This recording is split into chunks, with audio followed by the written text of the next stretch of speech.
میرا سوال یہ ہے کہ اللہ تعالیٰ جو کہ اپنے بندوں سے 70 گنا ماؤں سے زیادہ پیار کرتا ہے، تو وہ اپنے بندوں کو آگ کے عذاب میں کیسے ڈال سکتا ہے، جبکہ ایک ماں تو اپنے بچے کو ذرا سی بھی تکلیف میں نہیں دیکھ سکتی ہے؟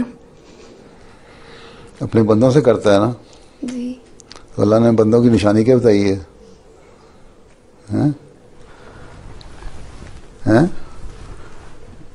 بندے کی نشانی یہ بتائی ہے کہ تم میرے بندے بنو اور یہ تم میرا حکم مانو، جو میں نے تمہیں باتیں کہی ہیں وہ کرو. تو صحیح بات تو تبھی بنو گے نا تم. اور اللہ تعالیٰ نے کہا نہیں تو پھر سزا بھی ملے گی. وہ تو اس گناہ کی سزا ہے جو وہ کر رہے ہیں گناہ.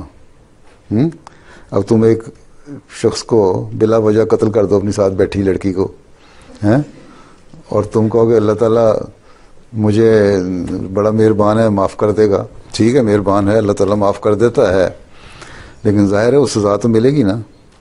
لیکن اللہ کی مہربانی یہ ہے کہ انسان بہت گناہ کرتا ہے، ایک ساری عمر زندگی میں گناہ کرتا رہتا ہے انسان.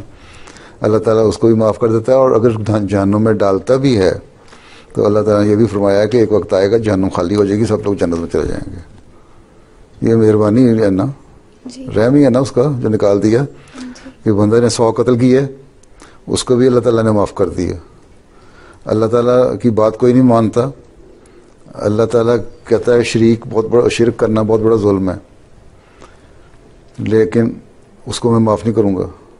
ان لوگوں سے بھی کہتا ہے جہنم میں رکھوں گا، کچھ دیر سزا دوں گا، جو سزا کا پیریڈ ہے، ٹھیک ہے، وہ گزارے جتنا بھی ہے کسی کے لیے، اس کے بعد جنت میں چلے جاؤ گے. ٹھیک، یہ مہربانی نہیں اللہ کی؟ جی مہربانی ہے. بس پھر اب یہ تو نہیں بیٹھے بیٹھے تم اگلی گردن کاٹ دو پھر کہو مجھے کچھ بھی نہ ملے ہو.